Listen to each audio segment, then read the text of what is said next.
లో మొదటిదిగా మాట వినుట శ్రేష్టం అనేటటువంటిది మనం చూద్దాం. అందుకే యోహాను సువార్త 10వ అధ్యాయము 27వ వచనాన్ని గనక మనం చూస్తే అక్కడ వ్రాయబడినటువంటి మాట ఏంటిదంటే యోహాను సువార్త 10వ అధ్యాయము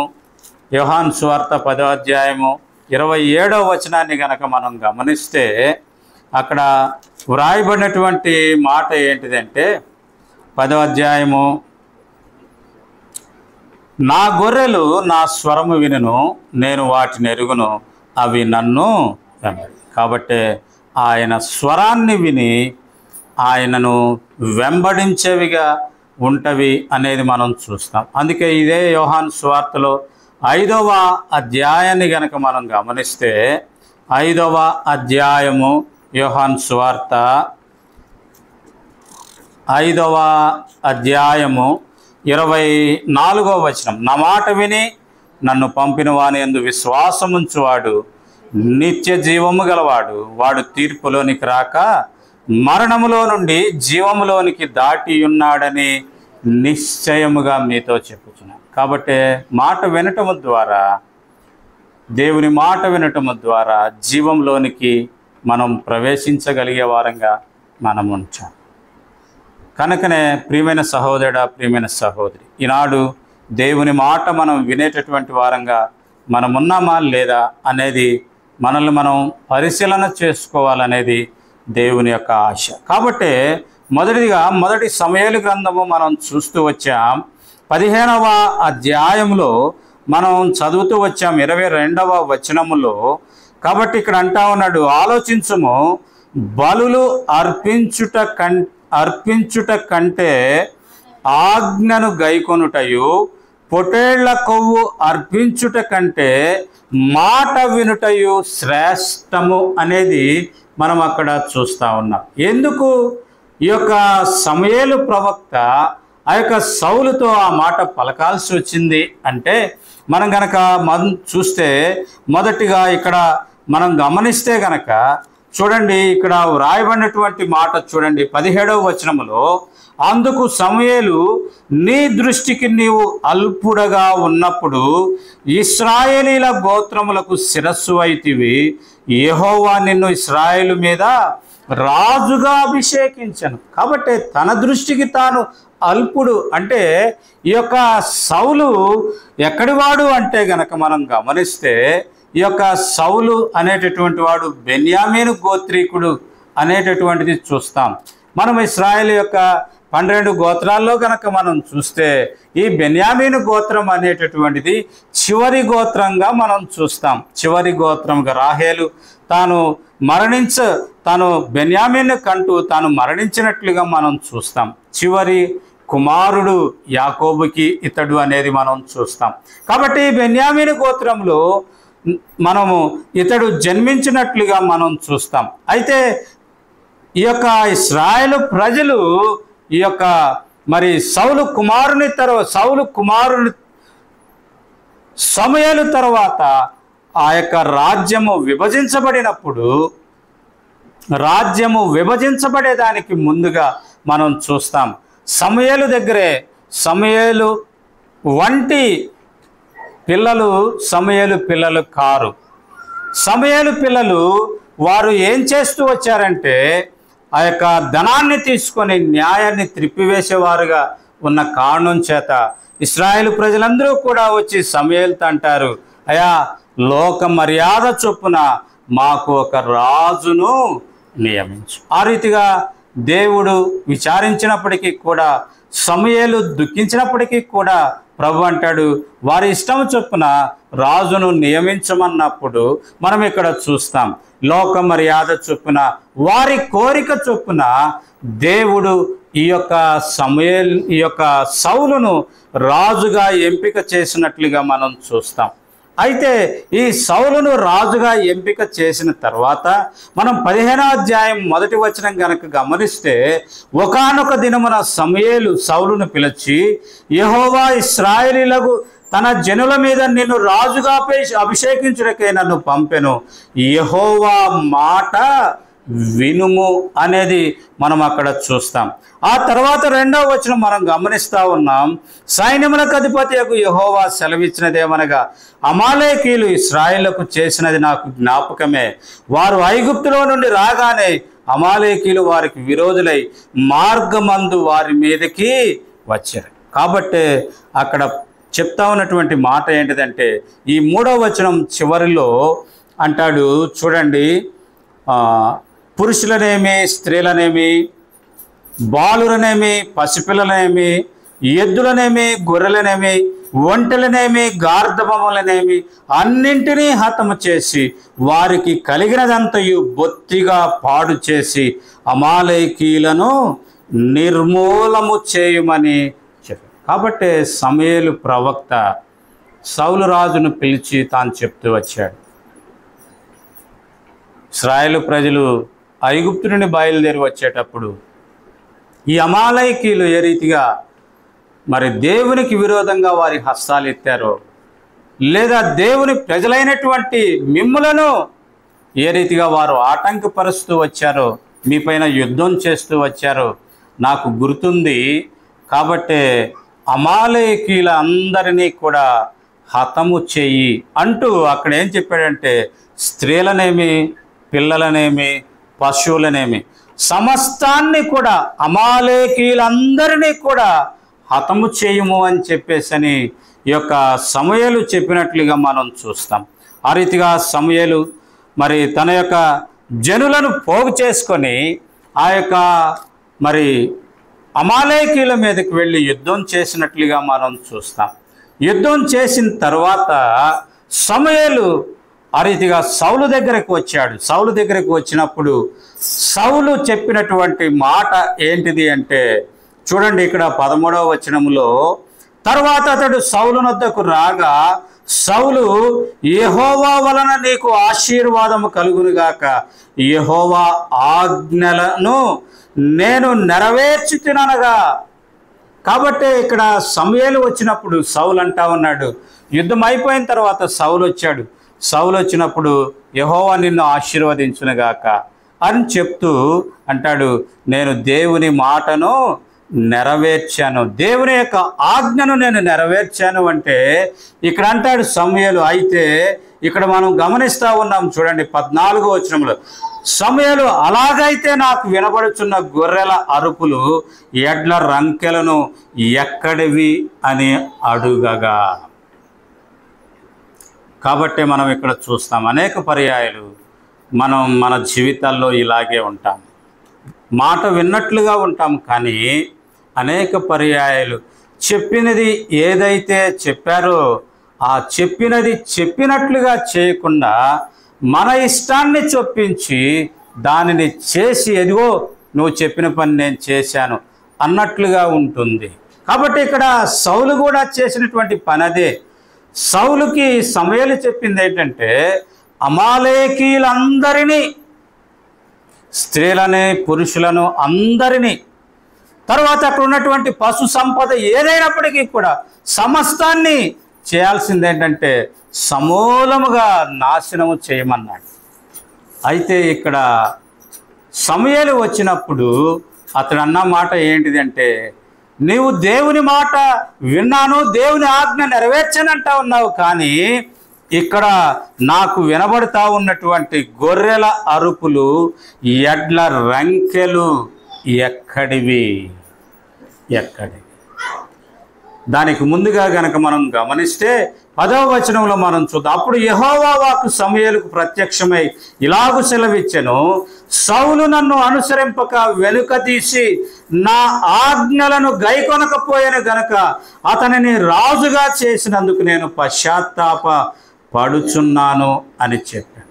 కాబట్టి సౌలు దేవుని ఆజ్ఞను నెరవేర్చను అని చెప్తా ఉన్నాడు, కానీ ప్రభు ఏం చెప్తా ఉన్నాడు అంటే సమూయేలుతో, ఇదిగో సౌలు నేను చెప్పినటువంటి మాట వినలేదు, ఆ కారణం చేత అతన్ని రాజుగా చేసినందుకు నేను పశ్చాత్తాపడతా ఉన్నాను, నువ్వు వెళ్ళు అని చెప్పినప్పుడు సమూయేలు వచ్చాడు. సమూయేలు వచ్చి సమూయేలుని అడిగినప్పుడు సమూయేలుని, ఇదిగో ఈ ఎడ్డలు, ఈ యొక్క గొర్రెలు, ఈ యొక్క ఎడ్లు ఎక్కడివి, వాటి అరుపులు నాకు వినబడతా ఉన్నవే అని చెప్పినప్పుడు అక్కడ అంటాడు చూడండి, అక్కడ ఏమంటాడు అంటే గమనించండి, చూడండి అక్కడ మనం అక్కడ కనుక ఒక మాట గమనిస్తే ఒక చక్కని మాట చూడండి 15వ వచనములో, అందుకు సౌలు అమాలేకీల నుండి జనులు వీటిని తీసుకుని వచ్చిరి, నీ దేవుడైన యెహోవాకు బలులర్పించుటకై జనులు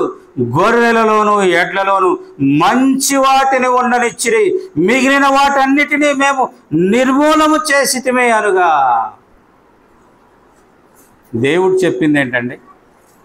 మొత్తాన్ని నాశనం చేయమన్నాడు. మొత్తాన్ని నాశనం చేయమంటే ఇక్కడ మనం గమనిస్తా ఉన్నది ఏంటంటే, సమూయేలు అడిగిన తరువాత చెప్తా ఉన్నాడు సౌలు ఏమనంటే, ఇదిగో ఈ జనులు ఎడ్లలోను గొర్రెలలోను మంచి వాటిని, క్రొవ్విన వాటిని ఉంచారయ్యా. ఎందుకు ఉంచారో తెలుసా? ఎందుకు ఉంచారు? నీ దేవునికి దహన బలి అర్పించేదాని కొరకై, బలి అర్పించేదాని కొరకై. ఈనాడు విశ్వాసులంగా అనేక పర్యాయాలు మనం ఈ రీతిగానే ఉంటాం. అనేక పర్యాయాలు మనము ఈ రీతిగా ఉంటాం.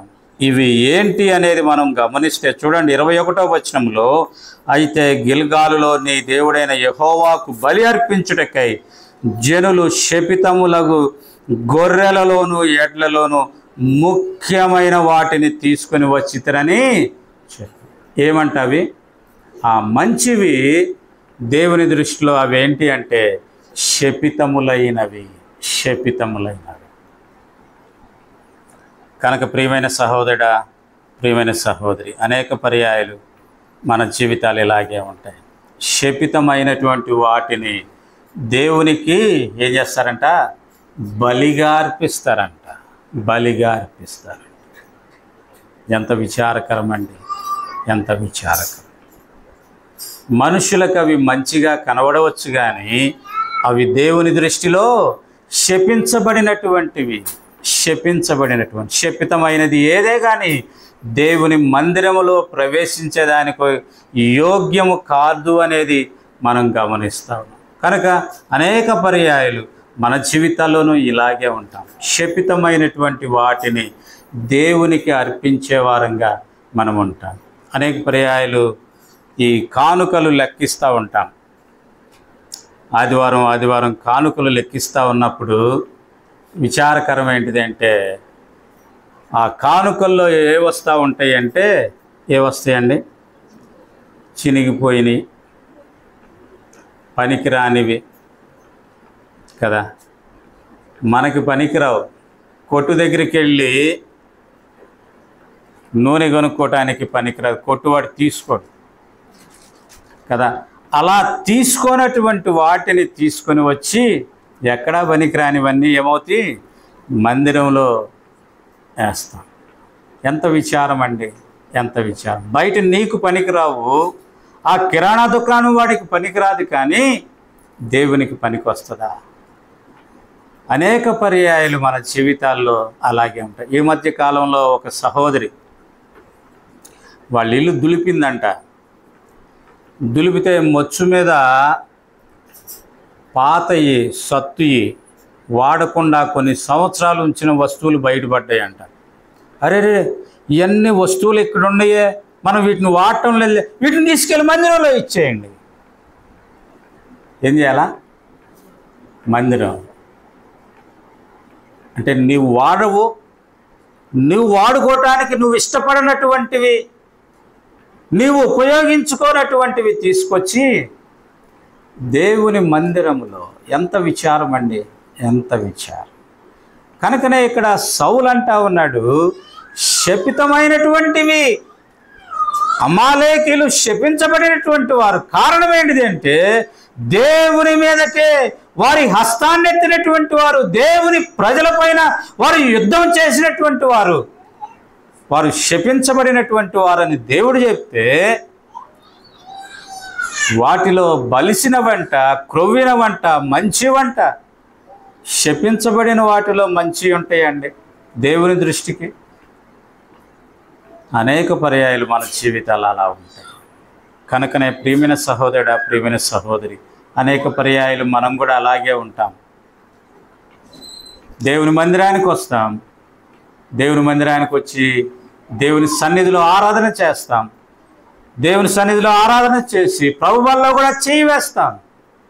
కానీ మందిరానికి వచ్చే ముందు ఏం చేస్తామంటే ఇంటి దగ్గర భార్యతోనో భర్తతోనో గొడవపడి మరీ వస్తాం కదా, గొడవపడి మరీ వస్తాం.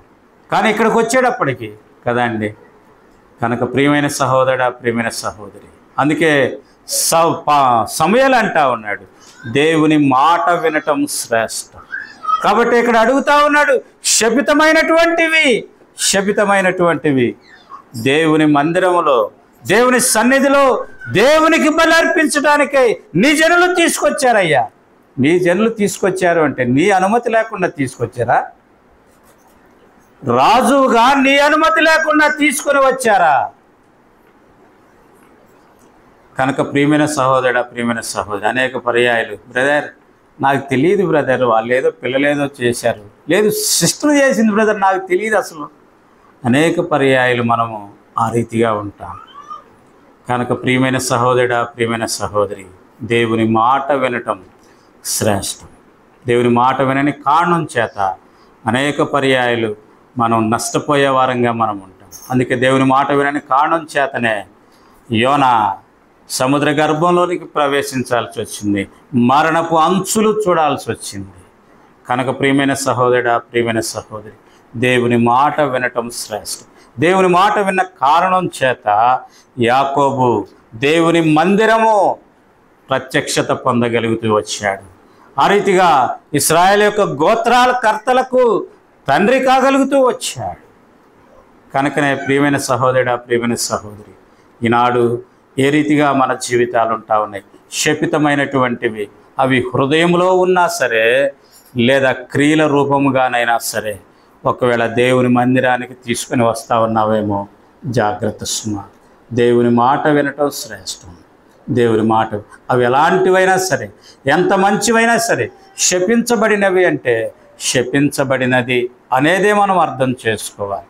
రెండవదిగా మనం కనుక ఇక్కడ గమనిస్తే, రెండవదిగా చూడండి అంటా ఉన్నాడు 24వ వచనంలో, సౌలు జనులకు జడిసి వారి మాట వినినందున నేను యెహోవా ఆజ్ఞను నీ మాటలను మీరి పాపము తెచ్చుకొంటిని.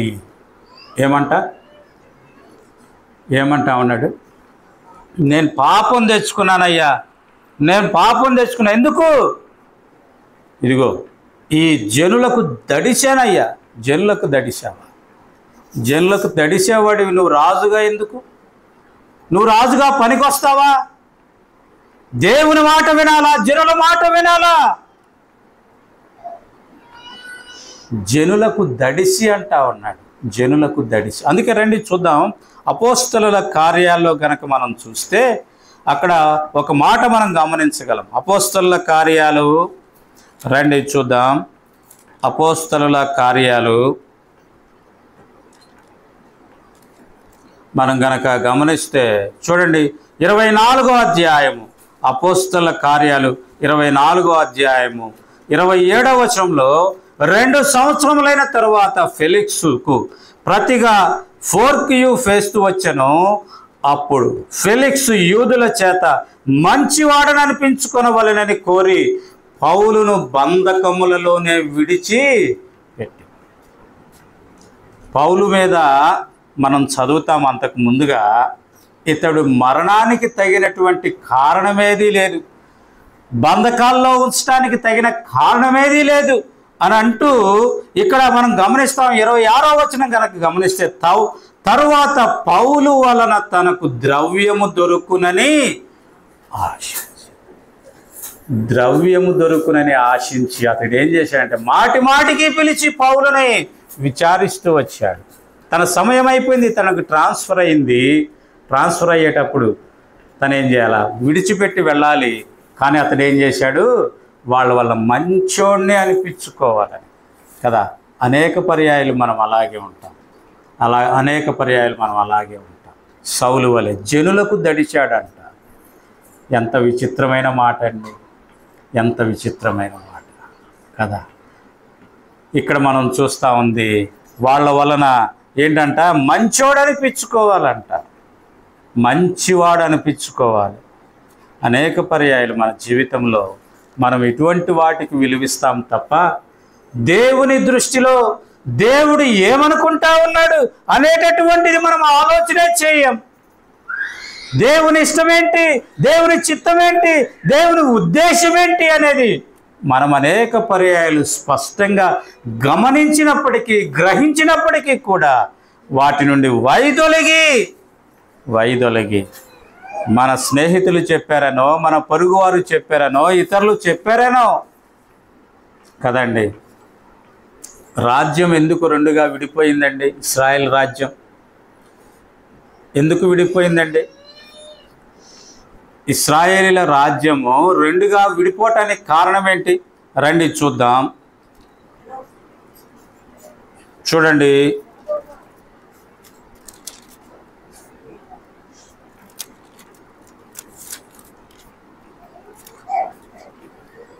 మొదటి రాజుల గ్రంథం 12వ అధ్యాయము. ఇక్కడ మనం చదువుతా ఉన్నాం 10వ వచనంలో. అప్పుడు అతనితో కూడా ఎదిగిన ఆ యవనులు ఈ ఆలోచన చెప్పిరి, నీ తండ్రి మా కాడిని బరువైనది చేసెను గాని నీవు దానిని చులకనగా చేయవలనని నీతో చెప్పుకొనిన ఈ జనులకు ఇలాగ ఆజ్ఞయము, నా తండ్రి నడుము కంటే నా చిటికెన వేలు పెద్దదిగా ఉన్నది. ఆ కారణం చేత కాదండి ప్రజలు వచ్చారు, అయ్యా నీ తండ్రి మమ్మల్ని ఇలాగూ బాధించాడు, అయ్యా నువ్వు ఆ బాధ నుండి మాకు కొంత ఉపశమనం కలిగించు అంటే తన స్నేహితులు, తన తోటి వారి మాట విని అతడు చేసినటువంటి పని ఏంటిదంటే, నా తండ్రి నడుము నా చిటికెన వేలు కంటే, అంటే నా తండ్రి నడుము కంటే నా చిటికెన వేలు పెద్దది. ఆ కారణం చేత ఇశ్రాయేల్లో మాకు పాలెక్కడిది. వారు విడిపోయింది, రాజ్యము రెండుగా విడిపోయినట్లుగా మనం అక్కడ చూస్తాం. కనుక ప్రియమైన సహోదరుడా, ప్రియమైన సహోదరి, అనేక పర్యాయాలు మన జీవితంలో మనం చేసేటటువంటి కార్యాలు ఇవి. జనుల మాట విని మన జీవితాలని మనం పాడు చేసుకునే వారంగా మనం ఉంటాం. కనుకనే ప్రియమైన సహోదరుడా, ప్రియమైన సహోదరి, దేవుని దగ్గరకు దేవుని చిత్తం, దేవుని ఉద్దేశం స్పష్టంగా తెలిసినప్పటికీ కూడా ఈ యొక్క సౌలు తాను చేసినటువంటి కార్యాలు, తనకున్నటువంటి ఆ యొక్క ఆశ అపేక్షను బట్టి శపితమైనటువంటి వాటిని తీసుకుని వచ్చాడు. రెండవదిగా తాను ఈ యొక్క జనుల మాట విని నేను ఆ పని చేశాను అని తాను అక్కడ చెప్తా ఉన్నట్లుగా మనం అక్కడ చూస్తూ ఉన్నాం. మూడవదిగా మనం చూస్తూ ఉన్నాం, చూడండి అక్కడ మనం గమనిస్తే 23వ వచనం, తిరుగుబాటు చేయుట సోదె చెప్పుటయను పాపముతో సమానము అనేది మనం అక్కడ చూస్తాం. కాబట్టి యొక్క సమూయేలు అంటా ఉన్నాడు, దేవుని మాట మీరి నీవు తిరుగుబాటు చేస్తూ వచ్చావు. ఆ కారణం చేత అక్కడ మనం నీవు పాపము చేస్తూ వచ్చావు అనేది మనం అక్కడ గమనిస్తాం. మూడవదిగా అతడు తిరుగుబడినట్లుగా, దేవుని మాట మీద తాను తిరుగుబడినట్లుగా మనం అక్కడ చూస్తాం. అనేక పర్యాయాలు మన జీవితాల్లో కూడా ఆ రీతిగానే ఉంటాయి. అనేక పర్యాయాలు మా జీవితంలో అదే రీతిగా ఉంటాయి అనేది మనం అక్కడ గమనిస్తా ఉన్నాం. ఆ తరువాత మనం గమనిస్తే గనక 19వ వచనములో, నీవు ఎందుచేత యెహోవా మాట వెనుక దోపుడు మీద ఎగబడి ఆయన దృష్టికి కీడు చేసితివి అని చెప్పాను. కాబట్టి దోపుడు మీద ఎగబడి అంటే ఇహలోక సంబంధమైనటువంటి దానిపైన ఆశ కలిగినటువంటి వాడిగా ఉన్నట్లుగా మనం అక్కడ చూస్తూ ఉన్నాం. కనుకనే ప్రియమైన సహోదరుడా, ప్రియమైన సహోదరి, అక్కడ మనం గమనిస్తే గనక మనం చూస్తూ ఉన్నాం, ఈ యొక్క సమూయేలు సౌలుతో చెప్పింది ఏంటిదంటే, అమాలేకీలందరినీ హతము చెయ్యి, స్త్రీలనేమి పురుషులనేమి అందరినీ హతం చెయ్యి, పశువులను కూడా హతం చెయ్యి. అయితే అతడు చేసినటువంటి పని ఏంటిది అంటే, అమాలేకీలను హతము చేస్తూ వచ్చాడు. అయితే ఆ రాజును అక్కడ ఉండనిచ్చినట్లుగా మనం చూస్తాం. ఆ రాజును తాను పట్టుకొని వచ్చినట్లుగా మనం చూస్తాం. రెండవదిగా అక్కడ ఉన్నటువంటి ఆ పశువులలో మంచి వాటిని, అంటే ఆ శపితమైన వాటిని తీసుకొని వచ్చినట్లుగా మనం చూస్తాం. ఎందుకు ఆ యొక్క సౌలు ఆ రీతిగా చేస్తూ వచ్చాడు, సమూయేలు మాట వినకుండా చేస్తూ వచ్చాడు అంటే, మనం ఇక్కడ కనుక గమనిస్తే ఆ రాజు అగగు దేనికి సాదృశ్యం అంటే శరీరానుసారమైనటువంటి మనస్సుకు అతడు సాదృశ్యంగా మనం చూస్తాం. శరీరానుసారమైనటువంటి మనస్సు మనం చూద్దాం రండి. 8వ అధ్యాయము రోమీలకు రాసినటువంటి పత్రికలో మనం గనక గమనిస్తే, రోమీలకు రాసినటువంటి పత్రిక 8వ అధ్యాయంలో గనక మనం చూస్తే, ఇక్కడ మనం చూస్తాం చూడండి 7వ వచనములో, ఏలయనగా శరీరానుసారమైన మనస్సు దేవునికి విరోధమైనది అనేటటువంటిది మనం చూస్తా ఉన్నాం. 5వ వచనంలో కూడా చదువుతాం చివర్లో, శరీరానుసారమైన మనస్సు మరణము అనేటటువంటిది మనం అక్కడ చూస్తాం. అగగు శరీరానుసారమైన మనస్సుకు సాదృశ్యం.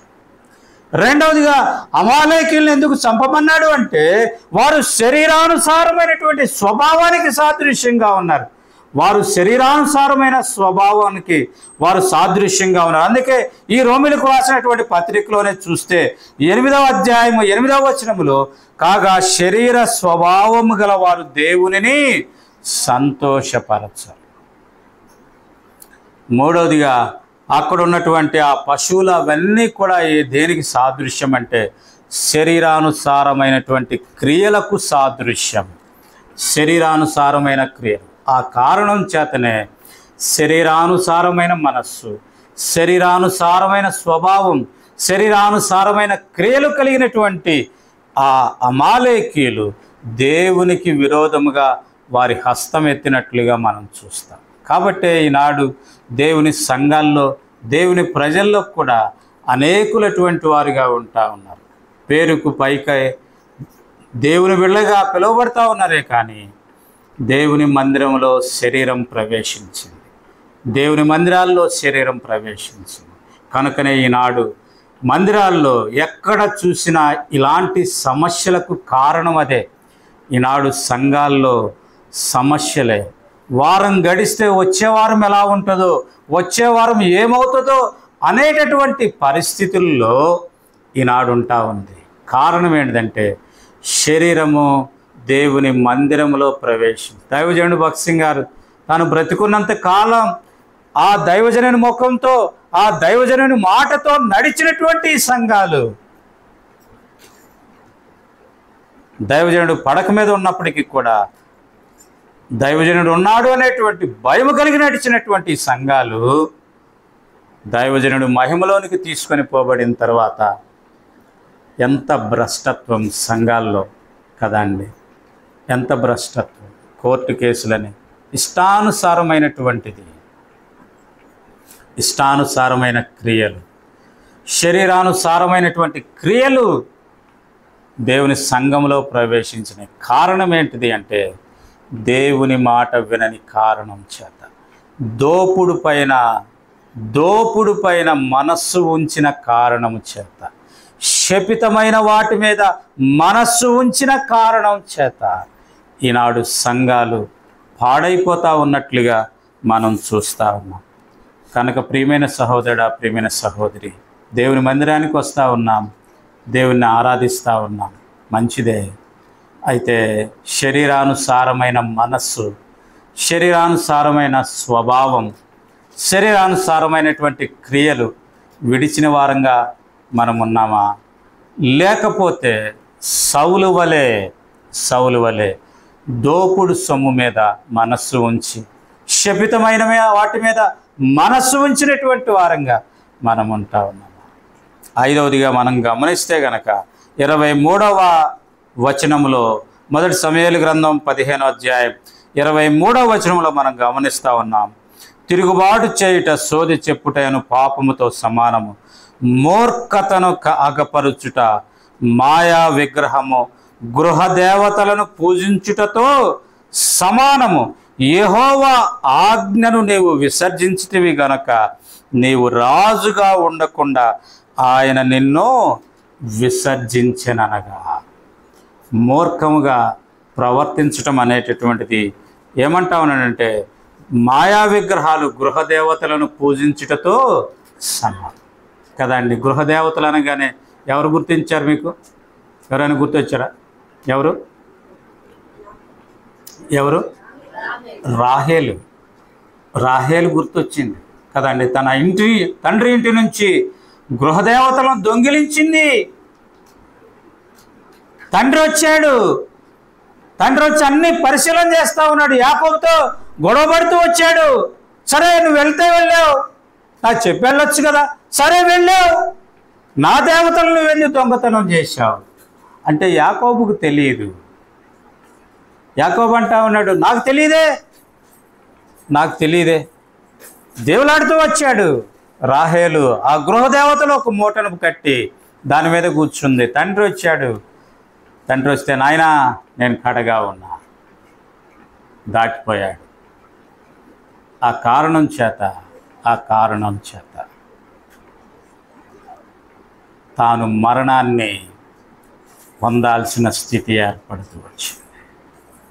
తాను మరణాన్ని పొందాల్సిన స్థితి తన భర్త కంటే, తన అక్క కంటే ముందుగా తాను మరణించినట్లుగా మనం చూడగలుగుతా ఉన్నాం. కనుక అనేక పర్యాయాలు మన మూర్ఖత మన జీవితాల్ని నాశనము చేస్తుంది. అనేక పర్యాయాలు మూర్ఖంగా ప్రవర్తిస్తాం. అనేక పర్యాయాలు మాట వినకుండా మూర్ఖంగా కదండి. మనం అనుకుంటాం పట్టిన కుందేలుకి 3 కాళ్ళు అన్నట్లుగా. పట్టుకున్నది మర్చిపోతాం. చూస్తే 3 ఉంటాయి, పట్టుకున్నది మర్చిపోతాం. అనేక పర్యాయాలు అట్రీతిగా మూర్ఖమైనటువంటి జీవితం, మూర్ఖులు కదండి. అందుకే అనేక పర్యాయాలు తల్లిదండ్రులు కూడా అంటారు మూర్ఖంగా ప్రవర్తించబాకురా. అనేక పర్యాయాలు మనల్ని పశువులతో కూడా సంబోధించేది అందుకే. కుక్కతో, గాడిదతో మనల్ని సంబోధించే కారణం ఏంటిది అంటే మూర్ఖమైనటువంటి జీవితం, మాట విననటువంటి జీవితం. కనుక ప్రియమైన సహోదరుడా, ప్రియమైన సహోదరి, ఎలా ఉంది మన జీవితం? మన కుటుంబ జీవితం, మన సంఘ జీవితం ఎలా ఉంది? కుటుంబాల్లో ఈనాడు కుటుంబాలు మరి విచ్ఛిన్నమవటానికి కారణం ఏంటిది అంటే పెళ్లినాడు చేసినటువంటి ప్రమాణాలు మరిచిపోవటమే. ఈనాడు ఎంత విచారకరమైనటువంటి స్థితికి వివాహ వ్యవస్థ వచ్చింది అంటే ప్రారంభ దినాల్లో భర్త దగ్గరికి రావాలంటేనే ముసుగేసుకొని భర్త మొహం చూడకుండా ఉండేవాళ్ళు. ఆ తర్వాత భర్త దగ్గరికి రావాలంటే భర్త దగ్గరికి కదండి, మీ భర్తను పిలవాలంటే ఏమని పిలిచేవాళ్ళు తెలుసా? ఒరే బాబు, మీ నాయన్ని పిలవరా అనేవాళ్ళు. అవునా అండి? ఆయన్ని పిలిచేవాళ్ళు కాదు. ఒరే బాబు, మీ నాయన్ని పిలవరా, మీ నాయన్ని రమ్మని రా, భోజనం పెట్టాను అనేవాళ్ళు. ఆ తర్వాత మోటోళ్ళు అయితే ఏమయ్యో, అయ్యో, లేదా ఏమండో అంటం వచ్చింది. ఆ తర్వాత పేర్లు పెట్టి పిలవటం. ఈరోజు అరే ఒరేకి వచ్చేసింది. రానున్న దినాల్లో మరి ఇంకెలాంటి స్థితికి వెళ్తుందో జాగ్రత్త సుమా, జాగ్రత్త. ప్రపంచం మారుతుందని మనం మారటానికి వీల్లేదు. మారాల్సినవి కొన్ని ఉన్నాయి, కానీ మారకూడనివి కొన్ని ఉన్నాయి. వాటి కారణం చేతనే నీ జీతం నీది, నా జీతం నాది, నీ బతుకు నీది, నా బతుకు నాది. ఎంత దౌర్భాగ్యమైన స్థితి అండి. జాగ్రత్త సుమా, జాగ్రత్త. కుటుంబంలో పెళ్లినాడు చేసే ప్రమాణాలు మనం మర్చిపోతా ఉన్నాం. భర్తను గౌరవించడం, భర్త మాట వినటం, భార్యను ప్రేమించటం ఈనాడు లేవు. ఈనాడు ఉండటంలే. పేర్లు పెట్టి రే ఒరే, ఏంటండి ఇది? ఎక్కడికి వెళ్తా ఉంది ప్రపంచం?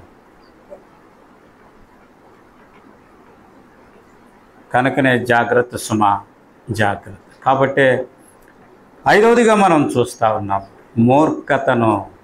మూర్ఖత, గృహదేవతలను తద్వారా ఎంత గొప్ప నష్టం అండి.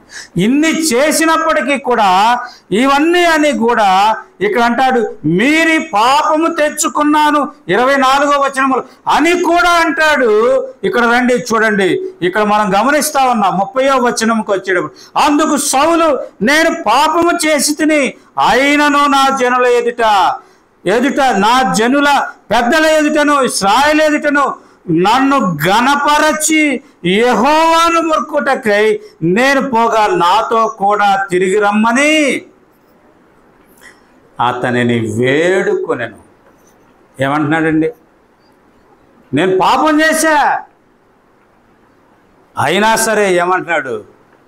నా జనుల ఎదుట, నా జనుల పెద్దల ఎదుట, ఇశ్రాయేలు ఎదుట నేను బలి అర్పించడానికి వెళ్ళేటప్పుడు నన్ను గణపరచడానికి నువ్వు కూడా రా.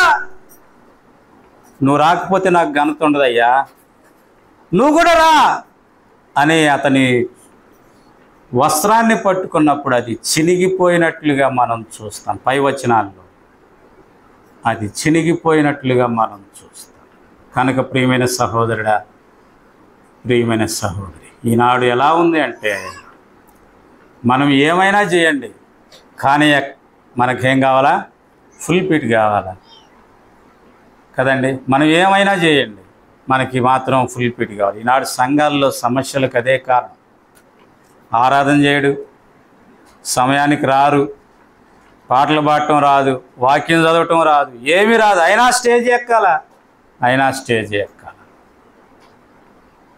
కనుక జాగ్రత్త సుమా, జాగ్రత్త. సౌలు అంటా ఉన్నాడు, అయినను నేను పాపం చేశాను, అయినా నా జనుల పెద్దల ఎదుట, ఇశ్రాయేలు ఎదుట నేను ఘనత పొందేటట్లుగా నువ్వు కూడా రా.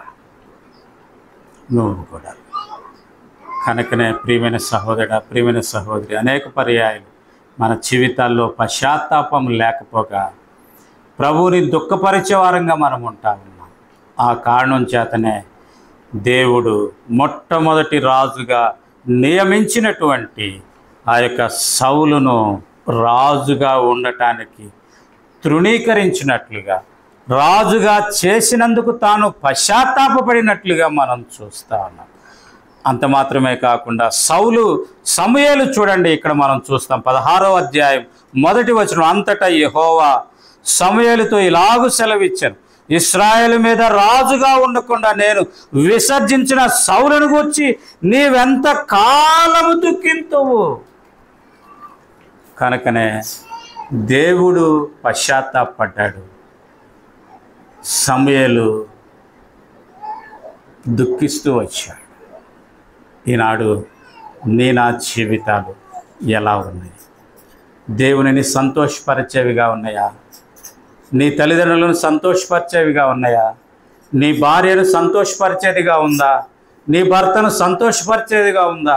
నీ సంఘానికి క్షేమాన్ని ఇచ్చేదిగా ఉందా? లేక దుఃఖాన్ని కలిగించే పరిస్థితులు జీవితంలో అనుమతిస్తూ ఉన్నావా? ఎలా ఉంది?